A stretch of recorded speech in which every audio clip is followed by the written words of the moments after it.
வணக்கம் அன்பு நண்பர்களே. மீண்டும் ஒருமுறை உங்களை எல்லாம் சந்திப்பதில் மற்றற்ற மகிழ்ச்சி.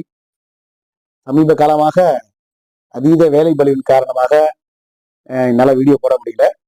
மீண்டும் மக்களுடைய பேராதரவோடு இந்த காணொலி நிகழ்ச்சி வாயிலாக சந்தேக நிவர்த்தி அப்படிங்கிற ஒரு விஷயத்தை ஆரம்பிச்சிருக்கோம். மக்களுடைய பேராதரவை எதிர்நோக்கி இருக்கின்றோம். உங்கள் ஆதரவே எங்களுக்கு முன்னேற்றம்.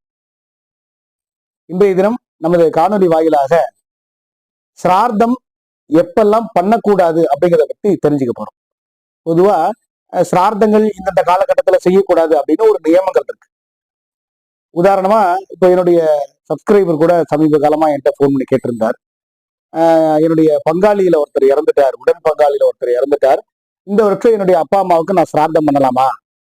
அந்த பங்காளி உடன் பங்காளி இறந்து அது ஒருவருக்கு தீட்டாச்சு அப்படிங்கிற மாதிரி சந்தேகம் கேட்டிருந்தார். ஆகையினால இந்த காணொலிய நான் போடுறேன்.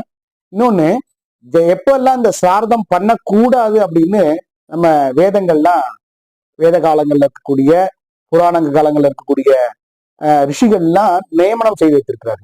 எந்தெந்த காலகட்டங்கள்ல நம்ம சிரார்த்தம் பண்ணக்கூடாது அப்படின்னு. இதுல முக்கியமா தெரிஞ்சுக்க வேண்டிய ஒரு விஷயம் என்ன அப்படின்னா, சிரார்த்தம் அப்படிங்கிறது ஸ்ரத்தையா பண்ணக்கூடிய விஷயம். சிரார்த்தம்னா என்ன அப்படின்னா, ஸ்ரத்தையேதி சிரார்த்தம் அப்படின்னு வேதங்கள் சொல்லணும். சிரார்த்தத்தை நம்ம ரொம்ப ஸ்ரத்தையா பண்ணணும். ஸ்ரத்த என்ன அப்படின்னா, சரியான நியமங்கள்ல அந்த மடி வஸ்திரம் தரிச்சுக்கிட்டு எந்த விதமான தீட்டும் குறுக்கீடு இல்லாம அந்த சிரார்த்தத்தை முறையா பண்ணணும். எப்ப இதெல்லாம் பண்ணக்கூடாது அப்படின்னா, தீட்டு எப்போதெல்லாம் குறுக்கிடுதோ, நம்ம சிரார்த்தம் பண்ற அன்னைக்கு தீட்டு எப்பெல்லாம் குறுக்கிடுதோ அன்னைக்கு சிரார்த்தம் பண்ணக்கூடாது. தீட்டுன்னா என்ன அப்படின்றத தெரிஞ்சுக்கணும். தீண்டாமை வரக்கூடியதுதான் தீட்டு. தீண்டாமைனா என்ன அப்படின்னா, விழுப்பு தீட்டுன்னு வாங்க. அதாவது பிறப்பு இறப்பு இதனால ஏற்படக்கூடிய தீட்டு. நம்முடைய உடன் பங்காளிகள்ல, அதாவது 10 நாள் தீட்டு யாருக்கெல்லாம் உண்டோ, 16 நாள் தீட்டு யாருக்கெல்லாம் உண்டோ, அவங்க இறந்து அந்த 16ஆம் நாள் காரியம் ஆகறதுக்குள்ளாக வந்திருந்தால் கண்டிப்பா சிரார்த்தம் பண்ணக்கூடாது.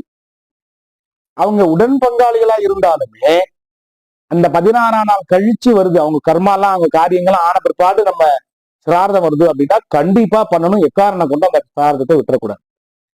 அந்த 16 நாட்களுக்கு உள்ள அந்த சிரார்த்த திதி வந்தாலுமே அந்த திதி, அந்த சிரார்த்த கர்மா என்னைக்கு முடியுதோ, அதாவது அந்த 16ஆம் நாள் கர்மா என்னைக்கு முடியுதோ, அந்த காரியங்கள் என்னைக்கு முடியுதோ அன்னைக்கு நம்ம தீட்டு போற அன்னைக்கு நம்ம அந்த சிரார்த்தத்தை கண்டிப்பா பண்ணிடணும். அதனால எக்காரணம் கொண்டும் எந்த வித காரணத்தினாலும் சிரார்த்தம் நின்று போகவே கூடாது. இந்த இறப்பு தீட்டு ஒரு பக்கம் இருக்கு. அதே போல பிறப்பு தீட்டு, குழந்தை பிறந்து 11 நாள் புண்ணியாக வாஜனம் ஆகாம இருந்தால் சிரார்த்தம் பண்ணக்கூடாது. புண்ணியாக வாஜனம் என்னைக்கு ஆகுதோ அன்னைக்கு சிரார்த்தம் பண்ணணும். என்னைக்கு அந்த 11ஆம் நாள் நாமகரண புண்ணியாக வாஜனம் பண்றாங்களோ அன்னைக்கு அந்த சிரார்த்தத்தை பண்ணணும். அதே போல மனைவி மாதவிடாய் ஆயிட்டா, சிரார்த்தம் பண்றவருடைய மனைவி மாதவிடாய் ஆயிட்டால் அன்னைக்கு சிரார்த்தம் பண்ணக்கூடாது. ஏன்னா மனைவி இல்லாம சிரார்த்தம் கண்டிப்பா பண்ணக்கூடாது. மனைவி இல்லாம சிரார்த்தம் பண்ணா அது பூர்த்தி அடையாது, அது முழுமை அடையாதுன்னு சாஸ்திரம். ஆகையால மனைவி மாதவிடாய் ஆயிட்டால் அந்த 5ஆம் நாள், அந்த மாதவிடாய் காலகட்டங்கள், இந்த தீட்டு முடியக்கூடிய காலகட்டங்கள் 5ஆம் நாள் விச்சின்ன சிரார்த்தமா இந்த சிரார்த்தத்தை கண்டிப்பா பண்ணிடணும். அதனால எக்காரணம் கொண்டும் சிரார்த்தத்தை கண்டிப்பாக விட்டுடக்கூடாது. ஒரு சிலருக்கு அப்பா இறந்து ஒரு வருஷத்து தலதோஷம் வர்றதுக்குள்ள அம்மா இறந்துட்டாங்க, இல்ல அம்மா இறந்து ஒரு வருஷம் தலதோஷத்துக்குள்ள அப்பா இறந்துட்டாங்க, நாங்க இந்த தீட்டுல இருக்கிறதுனால இந்த சிரார்த்தம் பண்ணலாமா, இந்த தலதோஷம் கொடுக்கலாமா அப்படிங்கிற ஒரு சந்தேகம் வரும். நான் ஏற்கனவே சொன்ன மாதிரிதான், எக்காரணம் கொண்டும் சிரார்த்தம் தடைபடக்கூடாது. அந்த இறந்து போய் அந்த 16 நாள் காரியம் பண்றதுக்குள்ள வந்தா மட்டும்தான் சிரார்த்தத்தை செய்யக்கூடாது. அதுவும் அந்த 16ஆம் நாள் பூர்த்தி ஆகும்போது நம்ம சிரார்த்தத்தை பண்ணிடணும். ஒரு வருட தீட்டுங்கிறது எதுக்கு அப்படின்னா, இறை வழிபாடுக்கு மட்டும்தான், குறிப்பா குலதெய்வ வழிபாடுக்கு மட்டும்தான் இந்த ஒரு வருட தீட்டுங்கிறது தடை. உதாரணமா சொல்லணும்னா, அப்பா இறந்து ஒரு வருஷத்துக்குள்ள குலதெய்வ ஆலயம் போகக்கூடாது. அம்மா இறந்து அல்லது உடன் பங்காளிகள் இறந்து ஒரு வருடத்திற்குள்ள குலதெய்வ ஆலயங்கள் போகக்கூடாது. மற்ற ஆலயங்கள்லாம் போகலாம், மற்ற ஆலயங்களுடைய வழிபாடுகள்ல கலந்துக்கலாம். நம்மளால இந்த அந்த பொருள் உதவி, பண உதவி இதெல்லாம் பண்ணலாம், அதுக்கெல்லாம் தடை இல்லை. அம்மா அப்பா இறந்துட்டா மட்டும் ஒரு வருடத்திற்கு மலை ஏறி வழிபாடு செய்யக்கூடாது. சபரிமலைக்கு விரதம் இருக்கிறது, பழனி ஏறி பழனிமலை போய் மொட்டை அடிச்சுக்கிறது, திருப்பதி போறது, இந்த மாதிரி மலை ஏறி வழிபாடுங்கிறது ஒரு ஆண்டுக்கு கண்டிப்பாக கிடையாது. அப்பா அம்மா இறந்துட்டா மட்டும், அதை முக்கியமா பார்க்கணும். அப்பா அம்மா இறந்துட்டா மட்டும் ஒரு ஆண்டுக்கு கிடையாது.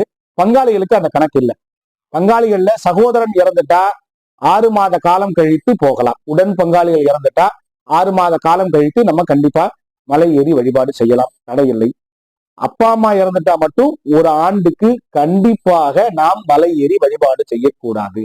அதுபோல மாலை அணிந்து விரதம் இருந்து இறை வழிபாடு செய்தல் கூடாது.